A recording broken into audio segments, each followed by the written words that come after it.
ನಾಳೆ ನಾನು ಬೆಂಗಳೂರಿಗೆ ಹೋಗುತ್ತೇನೆ, ನಾಳೆ ನಾನು ಆಫೀಸ್ಗೆ ಹೋಗುವುದಿಲ್ಲ. ಅಂದಹಾಗೆ ನಾಳೆ ನೀವು ಏನ್ ಮಾಡ್ತೀರಿ? ನಾಳೆ ನೀವು ನಮ್ ಜೊತೆಗೆ ಬರ್ತೀರಾ? ಅವರು ನಾಳೆ ಏನ್ ಕೆಲಸ ಮಾಡುತ್ತಾರೆ? ವೆಲ್ ಫ್ರೆಂಡ್ಸ್, ಈ ರೀತಿ ಫ್ಯೂಚರ್ ಟೆನ್ಸ್ ಗೆ ಸಂಬಂಧಪಟ್ಟಂತ ವಾಕ್ಯಗಳನ್ನ ಇಂಗ್ಲಿಷ್ ನಲ್ಲಿ ಯಾವ ರೀತಿಯಾಗಿ ಮಾತನಾಡ್ಬೇಕು ಅಂತ ಅನ್ನೋದನ್ನ ಇವತ್ತು ನಾವು ಇಂದಿನ ವಿಡಿಯೋದಲ್ಲಿ ಕಲಿಲಿಕ್ಕೆ ಹೋಗ್ತಾ ಇದೀವಿ. Well friends, I am Manjunath I G, mind power trainer and life management coach. ನಿಮ್ಮನ್ನು ಇವತ್ತಿನ ಈ ವಿಡಿಯೋದಲ್ಲಿ ಸ್ವಾಗತಿಸ್ತಾ ಇದ್ದೀನಿ. ಫ್ರೆಂಡ್ಸ್, ಈ 21 days spoken English video series ದಲ್ಲಿ ನಾವು 12th ಡೇ ವಿಡಿಯೋದಲ್ಲಿ past, perfect and continuous tense ಅನ್ನ ನಾವು ನೋಡಿದ್ವಿ. ಇವತ್ತು ನಾವು ಫ್ಯೂಚರ್ ಸಿಂಪಲ್ ಟೆನ್ಸ್ ಅನ್ನ ಕಲಿಲಿಕ್ಕೆ ಹೋಗ್ತಾ ಇದೀವಿ. ವೆಲ್ ಫ್ರೆಂಡ್ಸ್, ಹಾಗಾದ್ರೆ ಆ ವಿಷಯಗಳನ್ನ ನಾವು ಕಲಿಯೋಕ್ಕಿಂತ ಮುಂಚೆ ನೀವೇನಾದ್ರೂ ನನ್ನ ಯೂಟ್ಯೂಬ್ ಚಾನಲ್ಗೆ ಹೊಸಬರಾಗಿದ್ರೆ ನಾನು ನಿಮಗೆ ರೆಕಮೆಂಡ್ ಮಾಡ್ತೀನಿ, ಈ ಒಂದು ಚಾನಲ್ ನ ಸಬ್ಸ್ಕ್ರೈಬ್ ಮಾಡಿ ಇಟ್ಕೊಳ್ಳಿ ಮತ್ತು ಪಕ್ಕದಲ್ಲಿರುವಂತ ಬೆಲ್ ಬಟನ್ ಆನ್ ಮಾಡಿ ಇಟ್ಕೊಳ್ಳಿ ಮತ್ತು ಈ ವಿಡಿಯೋನ ಈಗಲೇ ಲೈಕ್ ಮಾಡಿ. Well friends, so then let's begin. Well friends, future simple tense ಅಂದ್ರೆ ಮುಂದೆ ನಡೆಯುವಂತಹ ಆಕ್ಷನ್ಸ್ ಗಳ ಬಗ್ಗೆ ನಾವು ಮಾತನಾಡೋದು. ಈಗ ನೀವು ಪ್ರೆಸೆಂಟ್ ಸಿಂಪಲ್ ಟೆನ್ಸ್ ಅಲ್ಲಿ ನಾವು ಯಾವ ರೀತಿಯಾಗಿ ಮಾತನಾಡ್ತಾ ಇದ್ವಿ? I go to school daily ಅಂದ್ರೆ ಇದು ಪ್ರೆಸೆಂಟ್ ಸಿಂಪಲ್ ಟೆನ್ಸ್ ಅಲ್ಲಿ ಏನ್ ಅರ್ಥ ಕೊಡ್ತಾ ಇತ್ತು? ನಾನು ಪ್ರತಿದಿನ ಶಾಲೆಗೆ ಹೋಗುತ್ತೇನೆ ಅಂದ್ರೆ ಇಲ್ಲಿ ಡೈಲಿ ಮಾಡುವಂತ ಆಕ್ಟಿವಿಟೀಸ್ ಗಳನ್ನ ಪ್ರೆಸೆಂಟ್ ಸಿಂಪಲ್ ಟೆನ್ಸ್ ಅಲ್ಲಿ ನಾವು ಮಾತನಾಡ್ತಾ ಇದ್ವಿ. ಈಗ ಫ್ಯೂಚರ್ ಅಲ್ಲಿ ಏನಾಗುತ್ತೆ ಗೊತ್ತಾ? I will go to school tomorrow ಅಂದ್ರೆ ಇದೇನದು? ಫ್ಯೂಚರ್ ಸಿಂಪಲ್ ಟೆನ್ಸ್ ಅಂದ್ರೆ ನಾಳೆ ನಾನು ಶಾಲೆಗೆ ಹೋಗುತ್ತೇನೆ ಅಂದ್ರೆ ನಾಳೆ ಅಂತನ್ನುವಂತಹ ಫ್ಯೂಚರ್ ಬಗ್ಗೆ ಇಲ್ಲಿ ಮಾತನಾಡ್ತಾ ಇರೋದ್ರಿಂದ ಈ ಒಂದು ಟೆನ್ಸ್ ಅನ್ನ ಇಲ್ಲಿ ಬಳಕೆ ಮಾಡ್ಬೇಕಾಗತ್ತೆ. ಅಂಡ್ ನೆಕ್ಸ್ಟ್ ನೋಡಿ, ಈಗ he comes to our home every day ಅಂದ್ರೆ ಪ್ರತಿನಿತ್ಯ ಅವನು ನಮ್ಮ ಮನೆಗೆ ಬರ್ತಾನೆ ಅಂದ್ರೆ ಡೈಲಿ ನಡೆಯುವಂತ ಒಂದು ಕ್ರಿಯೆ, ಹ್ಯಾಬಿಚುವಲ್ ಆಕ್ಷನ್. ಈಗ he will come to our home next month ಅಂದ್ರೆ ಅವನು ಮುಂದಿನ ತಿಂಗಳು ನಮ್ಮ ಮನೆಗೆ ಬರುತ್ತಾನೆ. ಇಲ್ಲಿ ಏನಾಗುತ್ತೆ? ಇದು ಫ್ಯೂಚರ್ ಸಿಂಪಲ್ ಅಂದ್ರೆ ಫ್ರೆಂಡ್ಸ್, ಫ್ಯೂಚರ್ ಸಿಂಪಲ್ ಟೆನ್ಸ್ ಅಂದ್ರೆ ಏನು? ಭವಿಷ್ಯದಲ್ಲಿ ನಡೆಯುವಂತಹ ಒಂದು ಕ್ರಿಯೆಗಳನ್ನ ಎಕ್ಸ್ಪ್ರೆಸ್ ಮಾಡೋದು. ಆ ಭವಿಷ್ಯತ್ ಕಾಲ ಅಂತಂದ್ರೇನು?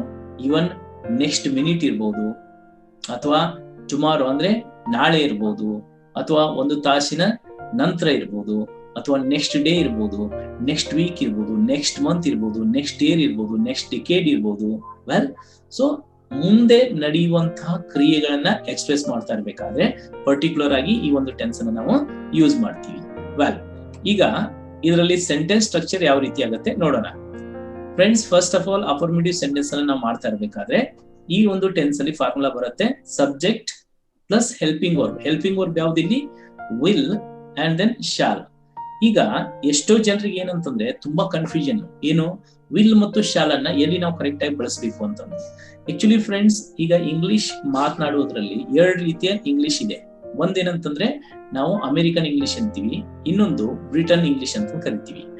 ಫ್ರೆಂಡ್ಸ್, ಬ್ರಿಟಿಷರು ಏನ್ ಮಾಡ್ತಾರೆ ಅಂತಂದ್ರೆ ಐ ಮತ್ತು ವಿ ಇವು 2 ಪರ್ಸನ್ಸ್ಗೆ ಶಾಲ್ ಅಂತ ಅನ್ನೋದನ್ನ ಬಳಸ್ತಾರೆ. And then you, they, he, she, it ಗಳಿಗೆ ಅವರು ವಿಲ್ ಅನ್ನ ಯೂಸ್ ಮಾಡ್ತಾರೆ. ಆದ್ರೆ ಅಮೆರಿಕನ್ಸ್ ಯೂಶುವಲ್ ಆಗಿ ಎಲ್ಲ ಪರ್ಸನ್ಸ್ ಗಳಿಗೂ ವಿಲ್ ಅನ್ನೇ ಯೂಸ್ ಮಾಡ್ತಾರೆ. ಆದ್ರೆ ಐ ಮತ್ತು ವಿ ಬಂದು ಕ್ವಶನ್ ಮಾಡ್ತಾ ಇರ್ಬೇಕಾದ್ರೆ ಮಾತ್ರ ಶಾಲ್ ಅನ್ನ ನಾವು ಬಳಸಬೇಕಾಗತ್ತೆ. ಸರಿ ಸರ್, ಹಾಗಾದ್ರೆ ನಾವು ಯಾವ್ದನ್ನ ಬಳಕೆ ಮಾಡ್ಬೇಕು ಅಂತ ನೀವು ಕೇಳಿದ್ರೆ ನಾನು ನಿಮ್ಗೆ ಹೇಳ್ತೀನಿ, ವಿಲ್ ಅನ್ನೋದನ್ನ ಈಗ ಮಾಡರ್ನ್ ಇಂಗ್ಲಿಷ್ ನಲ್ಲಿ ಜಾಸ್ತಿ ಬಳಸ್ತಾ ಇರೋದ್ರಿಂದ ಶಾಲ್ ನ ಬಳಕೆ ಕಡಿಮೆ ಆಗಿದೆ. ಅದು ಓಲ್ಡ್ ಗ್ರಾಮರ್ ಬುಕ್ಸ್ ಗಳಲ್ಲಿ ನೀವು ನೋಡಿದ್ರೆ ಶಾಲ್ ನ ಬಳಕೆನೇ ಇರುತ್ತೆ, ವಿಲ್ ಅಂತ ಅನ್ನೋದು ಕಡಿಮೆ ಇರುತ್ತೆ. ಆದ್ರೆ ಈಗ ಮಾಡರ್ನ್ ಇಂಗ್ಲಿಷ್ ನಲ್ಲಿ ವಿಲ್ ಅನ್ನೋದನ್ನೇ ಎಲ್ಲ ಕಡೆಗೆ ಬಳಸ್ತಾ ಇರೋದ್ರಿಂದ ವಿಲ್ ಅನ್ನೋದನ್ನ ಬಳಸೋದನ್ನ ರೂಢಿ ಮಾಡ್ಕೊಳ್ಳಿ. ಆದ್ರೆ ಐ ಮತ್ತು ವಿ ಬಂದು ಕ್ವಶನ್ ಮಾಡ್ತಾ ಇರ್ಬೇಕಾದ್ರೆ ಮಾತ್ರ ಶಾಲ್ ಅನ್ನ ಯೂಸ್ ಮಾಡ್ಬೇಕಾಗತ್ತೆ. ವೆಲ್ ಫ್ರೆಂಡ್ಸ್, ಸೊ ನಾವು look at the sentence. I will meet you tomorrow. ನೋಡಿ, ಇಲ್ಲಿ ಐ ಅನ್ನೋದು ಸಬ್ಜೆಕ್ಟ್, ವಿಲ್ ಅಂತ ಅನ್ನೋದು ಹೆಲ್ಪಿಂಗ್ ವರ್ಬ್ ಅಂಡ್ ಮೀಟ್ ಇದು V1 ಅಂದ್ರೆ ಇಲ್ಲಿ ನಾವು ಏನ್ ಯೂಸ್ ಮಾಡ್ಬೇಕಾಗತ್ತೆ? V1 ಫಾರ್ಮ್ ಅನ್ನ ಯೂಸ್ ಮಾಡ್ಬೇಕಾಗತ್ತೆ. ಹೇಗೆ ನೀವು ಪ್ರೆಸೆಂಟ್ ಸಿಂಪಲ್ ಟೆನ್ಸ್ ಅಲ್ಲಿ ಸೆಂಟೆನ್ಸ್ ಫಾರ್ಮೇಶನ್ ಮಾಡ್ತಾ ಇದ್ರೆ ಸೇಮ್ ಬರುತ್ತೆ. ಆದ್ರೆ ಇಲ್ಲಿ ಜಸ್ಟ್ ಏನ್ ಗೊತ್ತಾ, ವಿಲ್ ಅನ್ನ ನಾವು ಇಲ್ಲಿ ಆಡ್ ಮಾಡೋದ್ರಿಂದ ಅದು ಫ್ಯೂಚರ್ ಆಕ್ಷನ್ ಅಂತಂದು ಇಂಡಿಕೇಟ್ ಮಾಡ್ತಾ ಇದೆ.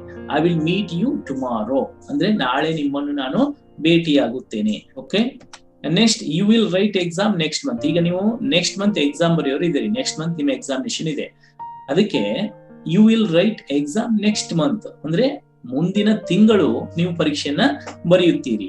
ನೆಕ್ಸ್ಟ್ ನೋಡಿ, we will buy car next year ಅಂದ್ರೆ ನಾವು ಕಾರ್ನ ತಗೋಬೇಕು ಅಂತ ಮಾಡಿದೀವಿ, ಆದ್ರಿಂದ ಮುಂದಿನ ವರ್ಷ ನಾವು ಕಾರನ್ನ ತೆಗೆದುಕೊಳ್ತೀವಿ ಅಂದ್ರೆ ಕಾರನ್ನ ಖರೀದಿ ಮಾಡ್ತೀವಿ. V will buy car next year.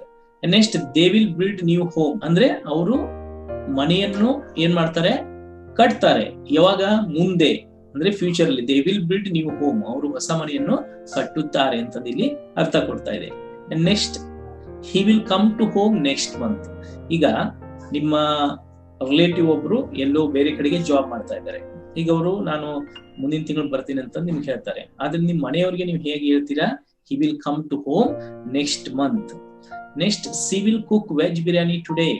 ಈಗ ನೋಡಿ ಪ್ರೆಸೆಂಟ್ ಸಿಂಪಲ್ ಟೆನ್ಸ್ ಅಲ್ಲಿ ಸಿ ಕುಕ್ಸ್ ಫುಡ್ ಡೈಲಿ, ಅವಳು ದಿನಾಲು ಅಡಿಗೆ ಮಾಡುತ್ತಾಳೆ. But she will cook veg biryani today ಅಂದ್ರೆ ಅವಳು ಇವತ್ತು ಸ್ಪೆಷಲ್ ಆಗಿ ವೆಜ್ ಬಿರಿಯಾನಿನ ಮಾಡ್ತಾ ಇದ್ದಾಳೆ ಅಂತಂತಲ್ಲಿ ಇಲ್ಲಿ ವಿಲ್ ಅನ್ನು ನಾವು ಬಳಸ್ತಾ ಇದೀವಿ. Next Manoj will give treat today. ಈಗ ಮನೋಜ್ಗೆ ಏನೋ ಒಂದು ಹೊಸ ಜಾಬ್ ಸಿಕ್ಕಿದೆ ಅಥವಾ ಏನೋ ಒಂದು ಪ್ರಮೋಷನ್ ಸಿಕ್ಕಿದೆ ಅಂತ ಇಟ್ಕೊಳ್ಳಿ. ಮನೋಜ್ ಅನ್ನೋ ನಿಮ್ ಫ್ರೆಂಡ್, ಮನೋಜ್ ನಿಮ್ಗೆ ಈಗ ಏನ್ ಮಾಡ್ತಾನೆ? ಟ್ರೀಟ್ ಕೊಡ್ತಾನೆ. ಆದ್ರೆ ನೀವೇನಂತೀರಿ? Manoj will give treat today. ಇವತ್ತು ಮನೋಜ್ ಏನ್ ಮಾಡ್ತಾನೆ? ಟ್ರೀಟ್ ಕೊಡ್ತಾ ಇದ್ದಾನೆ. Well, next it will rain tomorrow. ಈಗ ನಿಮ್ಗೆ ವೆದರ್ ರಿಪೋರ್ಟ್ ನೀವು ನೋಡಿದ್ದೀರಿ, ಅಲ್ಲಿ ಏನ್ ಹೇಳ್ತಾರೆ? ನಾಳೆ ಮಳೆ ಬರ್ಬಹುದು ಅಂತ ಅಂತಾರೆ. ಆದ್ರೆ ನೀವೇನ್ ಹೇಳ್ತೀರ ಅಲ್ಲಿ? ಇಟ್ ವಿಲ್ ರೈನ್ ಟುಮಾರೋ, ನಾಳೆ ಮಳೆ ಬರುತ್ತದೆ. ಸೊ ಈ ರೀತಿಯಾಗಿ ಅಫರ್ಮೇಟಿವ್ ಸೆಂಟೆನ್ಸ್ ಅಲ್ಲಿ ನಾವ್ ಏನ್ ಮಾಡ್ಬೋದು? ಸೆಂಟೆನ್ಸ್ ಗಳನ್ನ ಕ್ರಿಯೇಟ್ ಮಾಡ್ಬೋದು. ವೆಲ್, ನಾವು let us see how to form the negative sentences. ಇಲ್ಲಿ ನೆಗೆಟಿವ್ ಸೆಂಟೆನ್ಸ್ ಮಾಡ್ಬೇಕಾದ್ರೆ ಫ್ರೆಂಡ್ಸ್, ಐ ವಿಲ್ ಗೆ ನೀವು ನಾಟ್ ಹಚ್ಬೇಕಾಗತ್ತೆ. I will not come to office tomorrow ಅಂದ್ರೆ ನಾಳೆ ನಾನು ಆಫೀಸ್ಗೆ ಬರುವುದಿಲ್ಲ. ಇಲ್ಲಿ ವೋಂಟ್ ಅಂತ ಬಂದಿದೆ. Won't is the short form of will not. ಹೇಗೆ ನೀವು don't is the short form of do not ಇತ್ತಲ್ವಾ ಅಲ್ಲಿ, ಹಾಗೆ ಇಲ್ಲಿ ವೋಂಟ್ ಅಂತಂದ್ ಅಂತೀವಿ ನಾವು. ಆಕ್ಚುಲಿ ರಿಟರ್ನ್ ಇಂಗ್ಲಿಷ್ ಅಲ್ಲಿ ಐ ವಿಲ್ ನಾಟ್ ಅಂತಂದೇ ಬಳಸ್ತಾರೆ. ಬಟ್ ಮಾತನಾಡ್ತಾ ಇರ್ಬೇಕಾದ್ರೆ ಕಾಂಟ್ರಾಕ್ಷನ್ಸ್ ಗಳನ್ನ ನಾವು ಯೂಸ್ ಮಾಡ್ಬೇಕಾಗತ್ತೆ. ಈಗ ವಿಲ್ ನಾಟ್ ಇದ್ದದನ್ನ ವೋಂಟ್ ಅಂತ ಅನ್ಬೋದು. ಆದ್ರೆ ನೆನಪು ಇಟ್ಕೊಳ್ಳಿ, ಶಾಲ್ ನಾಟ್ ಅಂತ ಅನ್ನೋದನ್ನ ಶಾಂಟ್ ಅಂತ ಯೂಸ್ ಮಾಡೋದು ಸರಿ ಆಗೋದಿಲ್ಲ. ಅದರಿಂದ ಅಲ್ಲಿ ಶಾಲ್ ನಾಟ್ ಅಂತಂದೇ ಯೂಸ್ ಮಾಡ್ಬೇಕಾಗತ್ತೆ. ಬಟ್ ವಿಲ್ ನಾಟ್ ಅಂತ ಅನ್ನೋದನ್ನ ವೋಂಟ್ ಅಂತ ನಾವು ಯೂಸ್ ಮಾಡ್ಬೋದು. I won't come to office tomorrow ಅಂದ್ರೆ ನಾಳೆ ನಾನು ಆಫೀಸ್ಗೆ ಬರುವುದಿಲ್ಲ ಅಂದ್ರೆ ನೆಗೆಟಿವ್ ಸೆಂಟೆನ್ಸ್ ಇದು. ನೆಕ್ಸ್ಟ್ ನೋಡಿ, you won't write exam next month. ಈಗ ಅಫರ್ಮೇಟಿವ್ ಏನಿತ್ತು? You will write exam next month. ಮುಂದಿನ ತಿಂಗಳು ನೀವು ಪರೀಕ್ಷೆ ಬರೀತೀರಿ. You won't write exam next month. ಮುಂದಿನ ತಿಂಗಳು ನೀವು ಪರೀಕ್ಷೆ ಬರೆಯುವುದಿಲ್ಲ. Next they will work today. ಇವತ್ತು ಅವರು ಕೆಲಸ ಮಾಡುತ್ತಾರೆ. ಇದು ಅಫರ್ಮೇಟಿವ್ ಸೆಂಟೆನ್ಸ್. ಈಗ ಅದನ್ನ ನೆಗೆಟಿವ್ ಮಾಡ್ಬೇಕಾದ್ರೆ ದೇ ವೋಂಟ್ ವರ್ಕ್ ಟುಡೇ. ಅವರು ಇವತ್ತು ಕೆಲಸವನ್ನು ಮಾಡುವುದಿಲ್ಲ. Next you won't support him in next election. Friends, ಈಗ ನೀವು ಎಲೆಕ್ಷನ್ ಅಲ್ಲಿ ಯಾರನ್ನೋ ಒಬ್ಬರನ್ನ ಗೆಲ್ಸಿದೀರಿ ವೋಟ್ ಹಾಕ್ಬಿಟ್ಟು. ಆದ್ರೆ ಈ ವರ್ಷ ಅವನು ಏನೂ ಕೆಲಸ ಮಾಡಿಲ್ಲ, ಸುಮ್ಮನೆ ಪ್ಯಾಸಿವ್ ಆಗಿ ಕೂತ್ಬಿಟ್ಟಿದ್ದಾನೆ. ಆದ್ರಿಂದ ನಿಮ್ಗೆ ಸಿಟ್ಟು ಬರುತ್ತೆ. ಆ ಎಲೆಕ್ಷನ್ಗೆ ನಾನು ಅವನಿಗೆ ಸಪೋರ್ಟ್ ಮಾಡಲ್ಲ ಅಂತ ನೀವು ಹೇಳ್ತೀರಿ. ಅದನ್ನೇ ಹೇಗೆ we won't support him in next election. ಈಗಿನ ಪಾಸಿಟಿವ್ ಮಾಡ್ಬೇಕಾದ್ರೆ we will support him in next election ಅಂತಂದಿರುತ್ತೆ. ಈಗ ನಾವು ಸಪೋರ್ಟ್ ಮಾಡ್ತೀವಿ ಅನ್ಲಿಕ್ಕೆ ವಿ ವಿಲ್ ಸಪೋರ್ಟ್ ಹಿಮ್. ಈಗ ಸಪೋರ್ಟ್ ಮಾಡೋದಿಲ್ಲ, we won't support him in next election. Well, next he won't give salary tomorrow. Well, ಈಗ ನಾಳೆ ನಿಮ್ದು ಸ್ಯಾಲರಿ ಡೇ ಇರುತ್ತೆ. ಓಕೆ, ನೀವು ಎಲ್ಲ ನಿಮ್ಮ ಕೊಲೀಗ್ಸ್ ಜೊತೆಗೆ ಮಾತನಾಡ್ತಾ ಇದ್ದೀರಿ. ಎಸ್, ನಾಳೆ ಸ್ಯಾಲರಿ ಆಗುತ್ತಪ್ಪ ಅಂತಂದು. ಆದ್ರೆ ನಿಮ್ಮ ಬಾಸ್ ಎಲ್ಲೇ ಬೇರೆ ಊರಿಗೆ ಹೋಗಿದ್ದಾರೆ, ಅದು ನಿಮ್ಗೆ ಗೊತ್ತಿದೆ. ಆದ್ರೆ ನೀವೇನಂತೀರಿ? He won't give salary tomorrow. ನಾಳೆ ಬಾಸ್ ಇಲ್ಲ, he won't give salary tomorrow. ಈಗ he will give salary tomorrow ಅಂತಂದ್ರೆ ಅವನು ನಾಳೆ ಸ್ಯಾಲರಿ ಕೊಡುತ್ತಾನೆ. He won't give salary tomorrow, ನಾಳೆ ಅವನು ಸ್ಯಾಲರಿ ಕೊಡುವುದಿಲ್ಲ. Next he won't cook food today. Yes, she is not feeling well. ಆಕೆಗೆ ಆರಾಮಿಲ್ಲ, ಹುಷಾರಿಲ್ಲ. ಆದ್ರಿಂದ ಇವತ್ತು ಅವಳು ಅಡಿಗೆ ಮಾಡುವುದಿಲ್ಲ. She won't cook food today. Next Radha won't come to class today. Radha ಅನ್ನೋರು ನಿಮ್ಮೊಬ್ರು ಫ್ರೆಂಡ್ ಇದ್ದಾರೆ ಅಂತಂದು ಇಟ್ಕೊಳ್ಳಿ. ಸೊ ಅವ್ರು ಮುಂಚೆನೆ ಹೇಳಿದ್ದಾರೆ, ಇಲ್ಲ ಇವತ್ತು ನಾನು ಕ್ಲಾಸಿಗೆ ಬರಲ್ಲ ಅಂತಂದು. ನೀವು ಹೋಗಿ ನಿಮ್ಮ ಫ್ರೆಂಡ್ಸ್ ಏನ್ ಹೇಳ್ತೀರಿ? Radha won't come to class today ಅಂದ್ರೆ ರಾಧಾ ಇವತ್ತು ಕ್ಲಾಸಿಗೆ ಬರುವುದಿಲ್ಲ. Next it won't rain today ಅಂದ್ರೆ ಏನು? ಇವತ್ ನೀವು ವೆದರ್ ರಿಪೋರ್ಟ್ ನೋಡಿದಿರಿ, ಟಿವಿಯಲ್ಲಿ ಹೇಳಿದ್ರು, ಇಲ್ಲ ಇವತ್ತು ಮಳೆ ಬರಲ್ಲ, ಶುಭ್ರವಾದಂತ ಒಂದು ಆಕಾಶ ಇರುತ್ತೆ, ಓಕೆ, ಸನಿ ಡೇ ಇರುತ್ತೆ ಅಂತಂದು ಹೇಳ್ತಾರೆ. ಆದ್ರಿಂದ ನೀವೇನಂತೀರಿ? ಇಟ್ ವೋಂಟ್ ರೈನ್ ಟುಡೇ, ಇವತ್ತು ಮಳೆ ಬರುವುದಿಲ್ಲ. ಇಟ್ ವಿಲ್ ರೈನ್ ಟುಡೇ, ಮಳೆ ಬರುತ್ತದೆ. ಇಟ್ ವೋಂಟ್ ರೈನ್ ಟುಡೇ, ಇವತ್ತು ಮಳೆ ಬರುವುದಿಲ್ಲ. ಓಕೆ ಫ್ರೆಂಡ್ಸ್, ಅರ್ಥ ಆಗ್ತಾ ಇದೆ ತಾನೆ? ಸೊ ಈ ರೀತಿ ಅಫರ್ಮೇಟಿವ್ ಸೆಂಟೆನ್ಸ್ ಮಾಡ್ಬೋದು, ನೆಗೆಟಿವ್ ಸೆಂಟೆನ್ಸ್ ಮಾಡ್ಬೋದು. ಅಂಡ್ ನೆಕ್ಸ್ಟ್ ಈಗ ಕ್ವಶನ್ಸ್ ಗಳನ್ನ ಯಾವ ರೀತಿಯಾಗಿ ಮಾಡ್ಬೇಕು ನೋಡೋಣ. ನೋಡಿ, shall I go to school tomorrow ಅಂದ್ರೆ ನೀವು ಕ್ವಶನ್ ಮಾಡ್ತಾ ಇರ್ಬೇಕಾದ್ರೆ ಹೆಲ್ಪಿಂಗ್ ವರ್ಬ್ ಫಸ್ಟ್ ಗೆ ತೆಗೆದುಕೊಂಡ್ ಬರ್ಬೇಕು. ಈಗ I will go to school tomorrow affirmative sentence. I won't go to school tomorrow negative sentence. ಈಗ shall I go to school tomorrow ಯಾಕೆ ಬಂತು ಅಂದ್ರೆ ಫ್ರೆಂಡ್ಸ್, ವೆರಿ ಇಂಪಾರ್ಟೆಂಟ್, ನೀವು ಕ್ವಶನ್ ಮಾಡ್ತಾ ಇರ್ಬೇಕಾದ್ರೆ ಐ ಮತ್ತು ವಿ ಬಂದಾಗ ನಾವು ಶಾಲ್ ಅನ್ನ ಬಳಕೆ ಮಾಡ್ಬೇಕು. ಅಂಡ್ ದೆನ್ ಉಳಿದ ಎಲ್ಲ ಜಾಗಗಳಲ್ಲಿ ವಿಲ್ ಅನ್ನೇ ನೀವು ಯೂಸ್ ಮಾಡ್ಬೇಕಾಗುತ್ತೆ. Shall I go to school tomorrow, ನಾಳೆ ನಾನು ಶಾಲೆಗೆ ಹೋಗುತ್ತೇನೆ. ಸರ್ ಹಾಗಾದ್ರೆ ಈಗ ಇಲ್ಲಿ will I go to school tomorrow ಅನ್ಬೋದಾ? ಅನ್ಬೋದು. ಅಮೆರಿಕನ್ಸ್ ಎಲ್ಲರೂ ಏನ್ ಮಾಡ್ತಾರೆ, ಅವರು ಶಾಲ್ ಅನ್ನೋದನ್ನ ಬಳಕೆ ಮಾಡೋದೇನೇ ಇಲ್ಲ, will I go to school tomorrow ಅಂತಂದೇ ಮಾತಾಡ್ತಾರೆ. ಆದ್ರೆ ಇಂಗ್ಲೆಂಡ್ ನಲ್ಲಿ ಶಾಲ್ ಬಳಕೆ ಮಾಡ್ತಾರೆ. ಸೊ ನೀವು ಎರಡರಲ್ಲಿ ಯಾವ್ದನ್ನಾದ್ರೂ ಬಳಕೆ ಮಾಡ್ಬೋದು. ಆದ್ರೆ ನಾನ್ ರೆಫರ್ ಮಾಡೋದೇನು, ಐ ಮತ್ತು ವಿ ಬಂದಾಗ ಮಾತ್ರ ಶಾಲ್ ಅನ್ನ ಕ್ವಶನ್ ಮಾಡ್ತಾ ಇರ್ಬೇಕಾದ್ರೆ ಯೂಸ್ ಮಾಡ್ರಿ, ಉಳಿದ ಎಲ್ಲ ಕಡೆಗೆ ವಿಲ್ ಅನ್ನ ಯೂಸ್ ಮಾಡಿ ಅಂತಂದು ಹೇಳ್ತೀನಿ. ವಂಡರ್ಫುಲ್. ಈಗ shawl we win the match today, ಯಾಕೆ ಇಲ್ಲಿ ಶಾಲ್ ಬಂತು? ಬಿಕಾಸ್ ವಿ ಅಂತ ಅನ್ನೋದು ಐ ಅಂತ ಅನ್ನೋದು first person. I is a singular form and then plural form is we. ಈ ಫಸ್ಟ್ ಪರ್ಸನ್ ಅಲ್ಲಿ ಸಿಂಗುಲರ್ ಇರ್ಬೋದು, ಫ್ಲೂರಲ್ ಇರ್ಬೋದು, ಅವಾಗ ಶಾಲ್ ಅನ್ನ ಬಳಕೆ ಮಾಡ್ಬೇಕು, ಇದು ರೂಲ್. ಅದರಿಂದ ಇಲ್ಲಿ shall we win the match today ಅಂತ ನಾವು ಮಾತಾಡ್ಬೇಕಾಗತ್ತೆ. Shall we win the match today ಅಂತಂದ್ರೆ ಏನು, ನಾವು ಇವತ್ತು ಮ್ಯಾಚ್ ಅನ್ನ ಗೆಲ್ಲುತ್ತೇವೆಯೇ. We will win the match today, ಇವತ್ತು ಮ್ಯಾಚ್ ಗೆಲ್ತೀವಿ. We won't win the match today. Shall we win the match today, ಇವತ್ತು ನಾವು ಮ್ಯಾಚ್ ಅನ್ನ ಗೆಲ್ತೀವಾ? ನೆಕ್ಸ್ಟ್ ನೋಡಿ, will you do it for me. ಈಗ ನಿಮ್ಗೆ ಏನೋ ಒಂದು ಕೆಲಸ ಆಗ್ಬೇಕಾಗಿದೆ, ಆದ್ರಿಂದ ನಿಮ್ ಫ್ರೆಂಡ್ ಕೇಳ್ತೀರಿ, will you do it for me, ನನಗೋಸ್ಕರ ಇದನ್ನ ನೀನು ಮಾಡ್ತೀಯಾ ಅಂತಂದು. So will you do it for me. Next, won't you go to office today. ಈಗ ನಿಮ್ ಫ್ರೆಂಡ್ ಡೈಲಿ 10 o'clock ಆಫೀಸ್ ಹೋಗ್ತಾ ಇರ್ತಾನೆ, ಇವತ್ತು 11 o'clock ಆಗಿದೆ, ನೀವು ಅವ್ನ ಮನೆಗೆ ಹೋಗಿದ್ರಿ, ಮನೇಲೆ ಕೂತಿದ್ದಾನೆ. ಆಗ ನೀವೇನ್ ಹೇಳ್ತೀರಾ ನಮ್ಗೆ, hey won't you go to office today, ಇವತ್ತು ನೀವು ಆಫೀಸ್ಗೆ ಹೋಗೋದಿಲ್ವಾ? Well, next, will they come to our home today. ಯಾರೋ ರಿಲೇಟಿವ್ಸ್ ನಿಮ್ ಮನೆಗೆ ಬರೋರು ಇರ್ತಾರೆ, will they come to our home today, ಇವತ್ತವರು ನಮ್ಮ ಮನೆಗೆ ಬರ್ತಾರಾ? ಈ ರೀತಿ ಕ್ವಶನ್ಸ್ ಗಳನ್ನ ಮಾಡ್ಬೋದು. ವೆಲ್, ನೆಕ್ಸ್ಟ್ ನೋಡಿ, some more examples. Will he bring birthday cake today ಅಂದ್ರೆ ನಿಮ್ ಮನೇಲಿ ಯಾರ್ದೋ ಒಂದು ಬರ್ತ್ಡೇ ಇರುತ್ತೆ. ಸೊ ಈಗ ಒಬ್ಬ ನಿಮ್ ಫ್ರೆಂಡ್ ಹೊರಗಡೆಯಿಂದ ಬರ್ತಾ ಇರ್ತಾನೆ. ಸೊ ನೀವೇನ್ ಕಂತೀರಿ, will he bring birthday cake today, ಇವತ್ತು ಅವ್ನು ಬರ್ತ್ಡೇ ಕೇಕ್ ತೊಂಬರ್ತಾನ? Next, will she send money ಅಂದ್ರೆ ನಿಮಗೀಗ ಹಣದ ಅವಶ್ಯಕತೆ ಇರುತ್ತೆ. ನಿಮ್ಮ ಫ್ರೆಂಡು ಫೋನ್ ಪೇನೋ ಅಥವಾ ಗೂಗಲ್ ಪೇ ಮೂಲಕ, ಇನ್ನು ಬ್ಯಾಂಕಿಂಗ್ ಮೂಲಕ ಟ್ರಾನ್ಸ್ಫರ್ ಮಾಡ್ತಾ ಇರ್ತಾರೆ ಹಣವನ್ನ. ಅದರಿಂದ ನೀವೇನಂತೀರಿ, ವಿಲ್ ಸಿ ಸೆಂಡ್ ಮನಿ, ಆಕೆ ಹಣವನ್ನ ಕಳಿಸುತ್ತಾಳೆಯೇ, will she send money. Next, will it rain today. ನೀವು ನೋಡ್ತೀರಿ ಆಕಾಶದಲ್ಲಿ ಒಂದು ಚೂರು ಏನಾಗಿದೆ, ಮೋಡಗಳು ಕೂಡ್ಕೊಂಡಿದ್ದಾವೆ. ಆದ್ರಿಂದ ನೀವೇನಂತೀರಿ ಡೌಟ್ ನಿಂದ, ವಿಲ್ ಇಟ್ ರೈನ್ ಟುಡೇ, ಇವತ್ತು ಮಳೆ ಆಗುತ್ತದೆಯೇ? Next, where will you go today. Friends, WH question ನೀವು ಮಾಡ್ತಾ ಇರ್ಬೇಕಾದ್ರೆ ಸೆಂಟೆನ್ಸ್ ಅಲ್ಲಿ ನೀವು ಆಬ್ಜೆಕ್ಟ್ ನಾದ್ರೂ ತೆಗಿಬಹುದು, ಸಬ್ಜೆಕ್ಟ್ ನಾದ್ರೂ ತೆಗಿಬಹುದು. ಈಗ for example, you will go to school today ಅಂತಂದು ಒಂದು ಸೆಂಟೆನ್ಸ್ ಇದೆ, ಅಂದ್ರೆ ಇವತ್ತು ನೀವು ಶಾಲೆಗೆ ಹೋಗುತ್ತೀರಿ. ಈಗ ಅದನ್ನ ನೆಗೆಟಿವ್ ಮಾಡ್ಬೇಕಾದಾಗ you want go to school today, ಇವತ್ತು ನೀವು ಶಾಲೆಗೆ ಹೋಗುವುದಿಲ್ಲ. ಅದನ್ನೇ ಕ್ವಶನ್ ಮಾಡ್ಬೇಕಾದಾಗ will you go to school today, ಇವತ್ತು ನೀವು ಶಾಲೆಗೆ ಹೋಗ್ತೀರಾ? Won't you go to school today, ಇವತ್ತು ನೀವು ಶಾಲೆಗೆ ಹೋಗುವುದಿಲ್ಲವೇ? ಅಂಡ್ ದೆನ್ WH ಕ್ವಶನ್ ನಿಮ್ಗೆ ಬರುತ್ತೆ ಅಲ್ಲಿ, where will you go today ಅಂದ್ರೆ ನೀವು ಇವತ್ತು ಎಲ್ಲಿಗೆ ಹೋಗ್ತೀರಾ. ಈಗ ಟು ಸ್ಕೂಲ್ ಅನ್ನೋ ಆಬ್ಜೆಕ್ಟ್ ನ ತೆಗೆದು ಕ್ವಶನ್ ಮಾಡ್ಬೇಕಾದ್ರೆ ವೇರ್ ಅಂತ ಬರುತ್ತೆ. ಅಥವಾ ಶಾಲೆಗೆ ಯಾರು ಹೋಗುತ್ತಾರೆ ಅಂತಂದಾಗ ನೀವು ಸಬ್ಜೆಕ್ಟ್ ನ ತೆಗೆದು who will go to school today ಅಂತಂದು ಅಲ್ಲಿ ನೀವು ಹೇಳಬೇಕಾಗುತ್ತೆ. Is it clear? ಸೊ ಈ ರೀತಿ ನಾವು ಕ್ವಶನ್ಸ್ ಗಳನ್ನು ಫ್ಯೂಚರ್ ಸಿಂಪಲ್ ಟೆನ್ಸ್ ಅಲ್ಲಿ ನಾವು ಮಾಡಬಹುದು. Friends, are you enjoying the class? ನೀವು ಎಂಜಾಯ್ ಮಾಡ್ತಾ ಇದ್ದೀರಾ ತಾನೆ? ನೋಡಿ, ಇಲ್ಲಿ ನಾನು ನಿಮ್ಗೆ ಎಲ್ಲ ಎಕ್ಸಾಂಪಲ್ಸ್ ಗಳನ್ನ ಕೊಡ್ಲಿಕ್ಕಾಗಲ್ಲ. ನೀವೇನ್ ಮಾಡ್ಬೇಕು, ಇದೇ ರೀತಿ ಎಕ್ಸಾಂಪಲ್ಸ್ ಗಳನ್ನ ತಗೊಂಡ್ಬಿಟ್ಟು ನೀವು ಬೇರೆ ಬೇರೆ ರೀತಿಯಲ್ಲಿ ಪ್ರಾಕ್ಟೀಸ್ ಮಾಡ್ಬೇಕು. ಮಾತನಾಡೋದನ್ನ ನೀವು ಅಲ್ಲಿ ಪ್ರಾಕ್ಟೀಸ್ ಮಾಡ್ಬೇಕಾಗತ್ತೆ. ಅಂಡ್ ನೀವು ಬರವಣಿಗೆಯಲ್ಲೂ ಪ್ರಾಕ್ಟೀಸ್ ಮಾಡ್ಬೇಕಾಗತ್ತೆ, ಜಾಸ್ತಿ ಲಿಸ್ನಿಂಗ್ ಮಾಡ್ಬೇಕಾಗತ್ತೆ. ಅವಾಗ ಫ್ಯೂಚರ್ ಟೆನ್ಸ್ ಅಷ್ಟೇ ಅಲ್ಲ, ಎಲ್ಲ ಟೆನ್ಸ್ ಗಳು ನಿಮಗೆ ಪರ್ಫೆಕ್ಟ್ ಆಗ್ಲಿಕ್ಕೆ ಹೋಗ್ತಾ ಇದಾವೆ. ಆಕ್ಚುಲಿ ನಿಮಗೆ ಟೆನ್ಸ್ ಗಳನ್ನ ಪರ್ಫೆಕ್ಟ್ ಮಾಡ್ಬೇಕಂತಂದ್ರೆ ಈ ಒಂದು 21 days spoken English video series ಅನ್ನ ನಾನು ಸ್ಟಾರ್ಟ್ ಮಾಡಿದ್ದು. ನನ್ನ 11 days spoken English video series ಅಲ್ಲಿ ನೀವು ನೋಡಿದ್ರಿ ಟೆನ್ಸಸ್ ಅನ್ನ. ಬಟ್ ಅಲ್ಲಿ ಏನಾಗಿತ್ತು, ಒಂದೇ ದಿನದಲ್ಲಿ 2 ಟೆನ್ಸಸ್ ಗಳನ್ನ ನಾವು ಕವರ್ ಮಾಡಿದ್ದೆ. ಬಟ್ ಈಗ ಇಲ್ಲಿ ನಿಮ್ಗೆ ಅರ್ಥ ಆಗ್ಲಿ ಅಂತಂದು ಡಿಟೇಲ್ ಆಗಿ ನಾನು ಏನ್ ಮಾಡ್ತಾ ಇದ್ದೀನಿ, ಒಂದೊಂದೇ ಟೆನ್ಸ್ ಅನ್ನ ಒಂದು ಕ್ಲಾಸ್ ನಲ್ಲಿ ನಿಮ್ಗೆ ಹೇಳ್ಕೊಡ್ತಾ ಇದ್ದೀನಿ. ಸೊ ಕ್ಲಿಯರ್ ಆಗಿ ಕಲಿತು ನೀವು ಪ್ರಾಕ್ಟೀಸ್ ಮಾಡ್ಬೇಕಾಗುತ್ತೆ.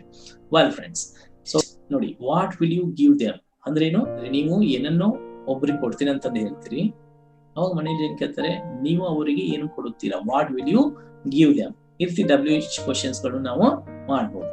Well, next, some daily used sentences ಅಂದ್ರೆ ದಿನನಿತ್ಯ ನಾವು ಯೂಸ್ ಮಾಡುವಂತಹ ವಾಕ್ಯಗಳು ಫ್ಯೂಚರ್ ಅಲ್ಲಿ ಯಾವ ರೀತಿಯಾಗಿ ಬರ್ತವೆ, ಇದು ತುಂಬಾ ಇಂಪಾರ್ಟೆಂಟ್ ಫ್ರೆಂಡ್ಸ್. ಅಂದ್ರೆ ನಾವು ನಮ್ಮ ಕನ್ವರ್ಸೇಷನ್ಸ್ ಗಳಲ್ಲಿ ಯಾವ ರೀತಿಯಾಗಿ ನಾವು ಬಳಕೆ ಮಾಡ್ತಾ ಇರ್ತೀವಿ ಸೆಂಟೆನ್ಸ್, ಈಗ ಅವುಗಳನ್ನ ನಾವು ಕಲಿಲಿಕ್ಕೆ ಹೋಗ್ತಾ ಇದೀವಿ. ವೆಲ್ ಫ್ರೆಂಡ್ಸ್, ಅವುಗಳನ್ನ ಕಲಿಯೋಕ್ಕಿಂತ ಮುಂಚೆ ನೋಡಿ, ಈಗಲೇ ಈ ಒಂದು ವಿಡಿಯೋ ನಿಮಗೆ ಉಪಯುಕ್ತ ಅನಿಸ್ತಾ ಇದ್ರೆ ಈಗಲೇ ಲೈಕ್ ಬಟನ್ ನ ಹೊಡೆದು ಲೈಕ್ ಮಾಡಿ, ಅಂಡ್ ದೆನ್ ಶೇರ್ ಬಟನ್ ಮೇಲೆ ನೀವು ಕ್ಲಿಕ್ ಮಾಡಿಬಿಟ್ಟು ಇದನ್ನ 5 ಜನರಿಗೆ ಫಸ್ಟ್ ಇದನ್ನ ಕಳಿಸಿ. ಓಕೆ, ಯಾಕಂದ್ರೆ ನೋಡಿ, ಈ ವಿಡಿಯೋಸ್ ಗಳನ್ನ ಮಾಡ್ತಾ ಇರ್ಬೇಕಾದ್ರೆ ಫ್ರೆಂಡ್ಸ್ ತುಂಬಾನೇ ಟೈಮ್ ಹಿಡಿಯುತ್ತೆ. ಇದನ್ನ ಶೂಟ್ ಮಾಡ್ಬೇಕು, ಆಮೇಲೆ ಎಡಿಟ್ ಮಾಡ್ಬೇಕು, ಆಮೇಲೆ ಯೂಟ್ಯೂಬ್ಗೆ ಅಪ್ಲೋಡ್ ಮಾಡ್ಬೇಕು, ಸಾಕಷ್ಟು ಎಫರ್ಟ್ ಆಗುತ್ತೆ ಫ್ರೆಂಡ್ಸ್. ಸೊ ಇಷ್ಟೆಲ್ಲ ಎಫರ್ಟ್ ಹಾಕಿ ನಾವು ನಿಮಗೋಸ್ಕರ, ನೀವು ಇಂಪ್ರೂವ್ಮೆಂಟ್ ಆಗಲಿ ಅಂತಂತ ಉದ್ದೇಶಕ್ಕೋಸ್ಕರ ನಾನು ಈ ರೀತಿ ಪ್ರಯತ್ನ ಮಾಡ್ಬಿಟ್ಟು ವಿಡಿಯೋ ಮಾಡಿರ್ತೀನಿ. ಆದ್ರೆ ಕೆಲವೊಬ್ರು ವಿಡಿಯೋಸ್ ಗಳನ್ನ ವಾಚ್ ಮಾಡ್ತಾರೆ, ಲೈಕ್ ಮಾಡಲ್ಲ, ಅಂಡ್ ದೆನ್ ಕೆಲವೊಬ್ರು ಶೇರ್ ಮಾಡಲ್ಲ, ಅಂಡ್ ದೆನ್ ಕಾಮೆಂಟ್ ಮಾಡಲ್ಲ. ಆದ್ರಿಂದ ನಾನು ನಿಮ್ಗೆ ಹೇಳ್ತೀನಿ, so don't do like that. So ನೀವು ಈಗಲೇ ಈ ವಿಡಿಯೋನ ಪಾಸ್ ಮಾಡಿಬಿಟ್ಟು ಲೈಕ್ ಮಾಡಿ, ಅಂಡ್ ದೆನ್ ಇದನ್ನ ಶೇರ್ ಮಾಡಿ, ಅಂಡ್ ವೆರಿ ಇಂಪಾರ್ಟೆಂಟ್, ಕೆಳಗಡೆ ಇದು ನಿಮ್ಗೆ ಹೇಗೆ ಅನಿಸ್ತಾ ಇದೆ ಅಂತ ಕಾಮೆಂಟ್ ಬಾಕ್ಸ್ ಅಲ್ಲಿ ಕಾಮೆಂಟ್ ನೀವು ಮಾಡ್ಬೋದು. Okay friends, wonderful. ಓಕೆ, ಈಗ ಫ್ಯೂಚರ್ ಸಿಂಪಲ್ ಟೆನ್ಸ್ ಅಲ್ಲಿ ಯಾವ ರೀತಿ ಪ್ರಾಕ್ಟಿಕಲ್ ಸೆಂಟೆನ್ಸ್ ಗಳು ಆಗ್ತವೆ ನೋಡೋಣ. I will not leave you. Okay, I will not leave you ಅಂತಂದ್ರೆ ಕನ್ನಡದಲ್ಲಿ ಏನರ್ಥ ಕೊಡುತ್ತೆ? ನಾನು ನಿನ್ನನ್ನ ಬಿಡಲ್ಲ. ಈಗ ನೀವು ನಿಮ್ಮ ಫ್ರೆಂಡ್ ಜೊತೆಗೆ, ಒಬ್ಬರ ಜೊತೆಗೆ ನೀವು ಜಗಳ ಮಾಡ್ತೀರಿ ಅಂತಂದು ಇಟ್ಕೊಳ್ಳಿ. ಅವನು ನಿಮ್ ಜೊತೆ ಜಗಳ ಮಾಡಿರ್ತಾನೆ, ನಿಮ್ಗೆ ತುಂಬಾ ಸಿಟ್ಟಿರುತ್ತೆ. ಆದ್ರೆ ಸಿಟ್ಟಿನಲ್ಲಿ ಏನಂತೀರಿ ಅವ್ನಿಗೆ? I will not leave you, ನಾನು ನಿನ್ನನ್ನ ಬಿಡಲ್ಲ. Okay, I will see you ಅಂದ್ರೆ ನಾನು ನಿನ್ನನ್ನ ನೋಡ್ಕೋತೀನಿ. I will see you. Okay, I see you ಅಂತಂತಂದ್ರೆ ನಾವು ಈಗ ಬೇಟೆಗೆ ಹೋಗ್ತಾ ಇರ್ಬೇಕಾದ್ರೆ ಸಿ ಯು ಟಾಟಾ ಅಂತಂದು ಅಂತೀವಿ ನಾವು. But I will see you ಅಂತಂತಂದ್ರೆ ಇದ್ರ ಮೀನಿಂಗ್ ತುಂಬಾ ಡಿಫ್ರೆಂಟ್ ಆಗುತ್ತೆ. ಅಂದ್ರೆ ನಾನು ನಿನ್ನನ್ನ ನೋಡ್ಕೋತೀನಿ ಅಂದ್ರೆ ಸಿಟ್ನಿಂದ ನಾವು ಮಾತನಾಡ್ತಾ ಇರ್ತೀವಿ. I will see you. Okay, I will not leave you. Okay, ಈಗ ಐ ವಿಲ್ ನಾಟ್ ಲೀವ್ ಅನ್ನೋ ಬದಲಾಗಿ ಐ ವೋಂಟ್ ಸ್ಪೇರ್ ಯು ತಂದು ಮಾತಾಡ್ಬೋದು. ಓಕೆ, ನೆಕ್ಸ್ಟ್ ಫ್ರೆಂಡ್ಸ್, ನೀವು ಮಾತನಾಡ್ತಾ ಇರ್ಬೇಕಾದ್ರೆ ಐ ವಿಲ್ ಅಂತ ಅನ್ನೋದನ್ನ ಐಲ್ ಐಲ್ ಅಂತಂದು ಯೂಸ್ ಮಾಡ್ಬೋದು. ಆಯಿಲ್ ಅಲ್ಲ. Okay, I'll I'll I'll I'll I'll come, I'll go, I'll see, I'll write, I'll drink, I'll eat, I'll they'll play, they'll come, they'll go, they'll drink. ಈ ರೀತಿನೂ ಮಾತಾಡ್ಬೋದು. he will ಆದ್ರೆ he, C ಮತ್ತು it ಜೊತೆಗೆ ಅಲ್ಲಿ ನಾವು contraction ಆಗಿ ಮಾತನಾಡ್ಲಿಕ್ಕೆ ಬರಲ್ಲ. ಅಲ್ಲಿ ಹಿಲ್ ಅಂತ ಅನ್ಲಿಕ್ಕೆ ಬರಲ್ಲ, ಹಿ ವಿಲ್ ಅಂತ ಅನ್ಬೇಕು. ಸಿಲ್ ಅಂತ ಅನ್ಲಿಕ್ಕೆ ಬರಲ್ಲ, ಸಿ ವಿಲ್ ಅಂತ ಅನ್ಬೇಕು. ಅಂಡ್ ದೆನ್ ಇಟ್ ಟಿಲ್ ಅಂತ ಅನ್ಲಿಕ್ಕೆ ಬರಲ್ಲ, ಇಟ್ ವಿಲ್ ಅಂತಾನೆ ಅನ್ಬೇಕು. ಓಕೆ, ಹಿ ಸಿ ಇಟ್ ಇದ್ದಾಗ ಪೂರ್ತಿಯಾಗಿ ವಿಲ್ ಅಂತ ಉಚ್ಚಾರಣೆ ಮಾಡ್ಲೇಬೇಕು. ಆದ್ರೆ ಐ ವಿಲ್ ಅನ್ನೋದ್ರ ಬದಲಾಗಿ ಐಲ್ ಅಂತ ಅನ್ಬೋದು, ಯು ವಿಲ್ ಅನ್ನೋದ್ರ ಬದಲಾಗಿ ಯುಲ್ ಅಂತ ಅನ್ಬೋದು, ಯು ವಿಲ್ ಅಂತ ಅನ್ಬೋದು, ದೇ ವಿಲ್ ಅನ್ನೋದ್ರ ಬದಲಾಗಿ ದೇ ವಿಲ್ ಅಂತ ಅನ್ಬೋದು, ವಿ ವಿಲ್ ಅನ್ನೋದ್ರ ಬದಲಾಗಿ ವಿ ವಿಲ್ ಅಂತ ಅನ್ಬೋದು. ಓಕೆ, ಶಾರ್ಟ್ ಆಗಿ ಕೆಲವೊಮ್ಮೆ ನಿಮ್ಗೆ ಬೇರೆ ವಿಡಿಯೋಸ್ ಅನ್ನ ವಾಚ್ ಮಾಡ್ತಾ ಇರ್ತೀರಿ. ವಾಚ್ ಮಾಡ್ತಾ ಇರ್ಬೇಕಾದ್ರೆ ಕೆಲವೊಂದಿಷ್ಟು ಫಾರಿನರ್ಸ್ ಆಕ್ಸೆಂಟ್ ಗಳು ನೀವು ಗಮನಿಸಿದ್ರೆ I'll come, I'll go, I'll drink, I'll sing, I'll do it ಈ ರೀತಿ ಮಾತಾಡ್ತಾ ಇರ್ತಾರೆ. ಅವಾಗ ಏನಿದು ಐಲ್ ಅಂತ ಇದ್ರೆ ಅಂತ ಕನ್ಫ್ಯೂಸ್ ಮಾಡ್ಕೋಬೇಡಿ. ಅಲ್ಲಿ ಐ ವಿಲ್ ಅಂತ ಅನ್ನೋದನ್ನ ಆ ರೀತಿಯಾಗಿ ಫಾಸ್ಟ್ ಆಗಿ ಮಾತನಾಡ್ತಾ ಇರ್ತಾರೆ. Clear? Wonderful. Okay, I'll see you ಅಂದ್ರೆ ನಾನು ನೋಡ್ಕೋತೀನಿ. ನೆಕ್ಸ್ಟ್, ಈಗ ನಿಮ್ಮ ಫ್ರೆಂಡ್ಸ್ ಹೊರಗಡೆ ಹೋಗ್ತಾ ಇದ್ದಾರೆ, ಅವ್ರು ನಿಮ್ಮನ್ನ ಕರೀತಾರೆ, hey will you come with me, ನನ್ ಜೊತೆಗೆ ಬರ್ತೀಯಾ ಅಂತಂತ. ಅವಾಗ ನೀವೇನೈತ್ರಿ? No, I won't come with you, ನಾನು ನಿನ್ ಜೊತೆಗೆ ಬರಲ್ಲ. ಐ ಹ್ಯಾವ್ ವಾಟ್ ವರ್ಕ್, ನನಗೆ ಕೆಲಸ ಇದೆ, ಯು ಕ್ಯಾರಿ ಆನ್, ನೀವು ಹೋಗ್ಬೋದು ಅಂತ ನೀವು ಇಲ್ಲಿ ಹೇಳ್ತೀರಿ. Next, after finishing his work he will come to home. ಯಾರೋ ಒಬ್ಬ ನಿಮ್ ಫ್ರೆಂಡ್ ಆಫೀಸ್ ಅಲ್ಲಿ ಕೆಲಸ ಮಾಡ್ತಾ ಇದ್ದಾರೆ, ಯಾವಾಗ ಬರ್ತಾನ ಅವನು ಅಂತ ಇನ್ನೊಬ್ಬ ಫ್ರೆಂಡ್ಸ್ ಕೇಳ್ತಾರೆ. ಅವಾಗ ನೀವೇನಂತೀರಿ? After finishing his work he will come to home. ಕೆಲಸ ಮುಗಿಸಿದ್ಮೇಲೆ ಅವ್ನು ಮನೆಗೆ ಬರ್ತಾನೆ. ಬಟ್ ಇದನ್ನ ಈ ರೀತಿನೂ ಹೇಳ್ಬೋದು, he will come to home after finishing his work, ಈ ರೀತಿ ಮಾತಾಡ್ಬೋದು. ಅಥವಾ after finishing his work he will come to home ಅಂತಂದು ನೀವು ಹೇಳ್ಬೋದು. ವಂಡರ್ಫುಲ್. ನೆಕ್ಸ್ಟ್ ನೋಡಿ, ಫ್ಯೂಚರ್ ಸಿಂಪಲ್ ಟೆನ್ಸ್ ಫ್ರೆಂಡ್ಸ್, ಇನ್ನೊಂದು ನೀವು ನೆನಪಿನಲ್ಲಿ ಇಟ್ಕೋಬೇಕು. ಕಂಡೀಷನಲ್ ಸೆಂಟೆನ್ಸ್ ಗಳನ್ನ ನಾವು ಮಾಡ್ತಾ ಇರ್ಬೇಕಾದ್ರೆ ಫ್ಯೂಚರ್ ಸಿಂಪಲ್ ಟೆನ್ಸ್ ಅನ್ನು ನಾವು ಯೂಸ್ ಮಾಡ್ತೀವಿ. ಅಂದ್ರೆ ಕಂಡೀಷನಲ್ ಸೆಂಟೆನ್ಸ್ ಟೈಪ್ 1 ಅಂದ್ರೆ ಪ್ರೆಸೆಂಟ್ ಸಿಂಪಲ್ ಮತ್ತು ಫ್ಯೂಚರ್ ಸಿಂಪಲ್ ಎರಡನ್ನೂ ಯೂಸ್ ಮಾಡ್ಕೊಂಡು ನಾವು ಮಾತನಾಡ್ತಾ ಇರ್ತೀವಿ. If you come I will come ಅಂದ್ರೆ ನೀನ್ ಬಂದ್ರ ನಾನ್ ಬರ್ತೀನಿ. If you do not come I won't come ಅಂದ್ರೆ ಇಲ್ಲಿ ಇಫ್ ಯು ಕಮ್ ಅಂತ ಅನ್ನೋದೇನು present simple, I will come ಅನ್ನೋದು ಫ್ಯೂಚರ್ ಸಿಂಪಲ್. ಅಂದ್ರೆ ಕಂಡೀಷನಲ್ ಸೆಂಟೆನ್ಸ್ ಅಲ್ಲಿ ಪ್ರೆಸೆಂಟ್ ಸಿಂಪಲ್ ಮತ್ತು ಫ್ಯೂಚರ್ ಸಿಂಪಲ್ ಎರಡನ್ನೂ ಈ ರೀತಿ ಬಳಕೆ ಮಾಡ್ತಾ ಇರ್ತೀವಿ ನಾವು. Next, if you help them they will remember you forever ಅಂದ್ರೆ ಯಾರಿಗೆ ಒಬ್ರಿಗೆ ತುಂಬಾ ಸಹಾಯದ ಅವಶ್ಯಕತೆ ಇರುತ್ತೆ, ಅವಾಗ ನಿಮ್ಮ ಒಬ್ಬ ಫ್ರೆಂಡ್ ಹೆಲ್ಪ್ ಮಾಡುವಂತ ಕೆಪಾಸಿಟಿನ ಹೊಂದಿರ್ತಾನೆ, ಅವಾಗ ನೀವೇನಂತೀರಿ, ಸೊ ಪ್ಲೀಸ್ ಅವ್ರಿಗೆ ಹೆಲ್ಪ್ ಮಾಡು. If you help them they will remember you forever. ನೀವು ಅವ್ರಿಗೆ ಹೆಲ್ಪ್ ಮಾಡಿದ್ರೆ ಖಂಡಿತ ಅವರು ಜೀವನ ಪರ್ಯಂತ ನಿಮ್ಮನ್ನ ನೆನಪಲ್ಲಿ ಇಟ್ಕೊಳ್ತಾರೆ. ಈ ರೀತಿ ಕಂಡೀಷನಲ್ ಸೆಂಟೆನ್ಸ್ ಮಾಡಿ ಮಾತಾಡ್ಬೋದು. ಇಲ್ಲಿ if you help them present simple, they will remember you forever is the future simple tense. Next, if it rains today I won't come to office. ಅಂದ್ರೆ ಇವತ್ತು ಮಳೆ ಬಂದ್ರೆ ನಾನು ಆಫೀಸ್ಗೆ ಬರಲ್ಲ. If it doesn't rain today I will come to office. ಅಂದ್ರೆ ಮಳೆ ಬರ್ಲಿಲ್ಲ ಅಂತಂದ್ರೆ ನಾನು ಆಫೀಸ್ಗೆ ಬರ್ತೀನಿ. Okay, she won't tolerate it. ಅಂದ್ರೆ ನಿಮ್ಮ ಫ್ರೆಂಡ್ ಒಬ್ಬಳಿಗೆ ಯಾರೋ ಬೇರೆಯವರು ತುಂಬಾ ಕಿಟ್ಲೆ ಮಾಡ್ತಾ ಇದ್ರೆ ಅಥವಾ ಹಿಂಸೆ ಕೊಡ್ತಾ ಇದಾರೆ ಅಂತ ಇಟ್ಕೊಳ್ಳಿ, ಆಫೀಸ್ ಅಲ್ಲಿ ಏನೋ ಒಂದು ವರ್ಕ್ ಎನ್ವೈರನ್ಮೆಂಟ್ ಅಲ್ಲಿ. ಸಿ ವೋಂಟ್ ಟಾಲರೇಟ್ ಇಟ್, ಆಕೆ ಅದನ್ನ ಸಹಿಸಿಕೊಳ್ಳುವುದಿಲ್ಲ. ಸಿ ವೋಂಟ್ ಟಾಲರೇಟ್ ಇಟ್ ಅಂತ ಅರ್ಥದಲ್ಲಿ ನಾವು ಮಾತಾಡ್ತೀವಿ. Next, he will do it. ಖಂಡಿತವಾಗ್ಲು ಅವನು ಈ ಕೆಲಸ ಮಾಡ್ತಾನೆ. ಇನ್ನೊಂದು ಕೆಲಸ ಆಗ್ಬೇಕಾಗಿರುತ್ತೆ, hey he will do it, ಖಂಡಿತ ಅವನು ಮಾಡ್ತಾನೆ. ಅರ್ಥ ಆಯ್ತಲ್ವಾ? ಈ ರೀತಿ ಕೆಲವಷ್ಟು ನಾವು ದಿನನಿತ್ಯ ಮಾತನಾಡ್ತಾ ಇರ್ಬೇಕಾದ್ರೆ ಫ್ಯೂಚರ್ ಸಿಂಪಲ್ ಟೆನ್ಸ್ ನಲ್ಲಿ ಸೆಂಟೆನ್ಸ್ ಗಳನ್ನ ಮಾಡ್ತೀವಿ. ಓಕೆ, ಈಗ ಹಾಗಾದ್ರೆ ಪ್ರಾಕ್ಟಿಕಲ್ ಆಗಿ ಯಾವ ರೀತಿ ಇದನ್ನ ಪ್ರಾಕ್ಟೀಸ್ ಮಾಡ್ಬೇಕು ನೋಡಿ. What will you do at 5 AM tomorrow? ಅಂದ್ರೆ ಇದರ ಅರ್ಥ ಏನು? ನಾಳೆ ನೀವು ಬೆಳಿಗ್ಗೆ 5 ಗಂಟೆಗೆ ಏನ್ ಮಾಡ್ತೀರಿ? ಫ್ರೆಂಡ್ಸ್, ಈಗ ನೀವು ಇದನ್ನ ಪ್ರಾಕ್ಟೀಸ್ ಮಾಡ್ಬೇಕು ಅಂದ್ರೆ ಈ ಒಂದು ಕ್ವಶನ್ ಅನ್ನ ನೀವು ಪ್ರತಿ 1 ಅವರ್ಗೊಮ್ಮೆ ನೀವು ಕೇಳ್ತಾ ಹೋಗ್ಬೇಕು. What will you do at 5 AM tomorrow? ನಿಮ್ಮ ಆನ್ಸರ್ ಏನಿರ್ಬೋದು? ಐ ವಿಲ್ ಗೆಟ್ ಅಪ್, ನಾನು ಹೇಳ್ತೀನಿ. ಅಂದ್ರೆ ಐ ವಿಲ್ ಗೆಟ್ ಅಪ್ ಅಂತಂದ್ರೇನು? ನಾನು ಹಾಸಿಗೆ ಬಿಟ್ಟು ಮೇಲೆ ಹೇಳ್ತೀನಿ ಅಂತಂದ ಹಾಗೆ. Yes, I will get up. ಇಲ್ಲಿ ನೀವು ಆನ್ಸರ್ ಕೊಡ್ತಾ ಇರ್ಬೇಕಾದ್ರೆ I will get up at 5 AM tomorrow ಅಂತ ಅನ್ನುವಂತ ಅವಶ್ಯಕತೆ ಇಲ್ಲ. ಐ ವಿಲ್ ಗೆಟ್ ಅಪ್ ಅಂತಂದು ಅಷ್ಟೇ ಹೇಳ್ಬೇಕು. ಎಸ್, ಆದ್ರೆ ಪೂರ್ತಿ ಆನ್ಸರ್ ನಲ್ಲಿ ಹೇಳುವ ಅವಶ್ಯಕತೆ ಇರಲ್ಲ. I will get up. Next, when will you come to office tomorrow? ನಾಳೆ ನೀವು ಆಫೀಸ್ಗೆ ಯಾವಾಗ ಬರ್ತೀರಿ? ನೀವು ಆನ್ಸರ್ ಹೇಗೆ ಹೇಳ್ಬೋದು? ಅಟ್ 10 AM ಅಂತಂದ್ರೆ ಶಾರ್ಟ್ ಆಗಿ ಹೇಳ್ಬೋದು. ಇಲ್ಲಾಂದ್ರೆ I will come at 10 AM ಈ ರೀತಿಯಾಗಿ ಹೇಳ್ಬೋದು. But I will come to office ಅಂತಂದು ಹೇಳುವ ಅವಶ್ಯಕತೆ ಇಲ್ಲ. ಐ ವಿಲ್ ಕಮ್ ಅಂತಂದ್ರೆ ಅದರ ಅರ್ಥ ಏನು? ನಾನು ಆಫೀಸ್ಗೆ ಬರ್ತೀನಿ.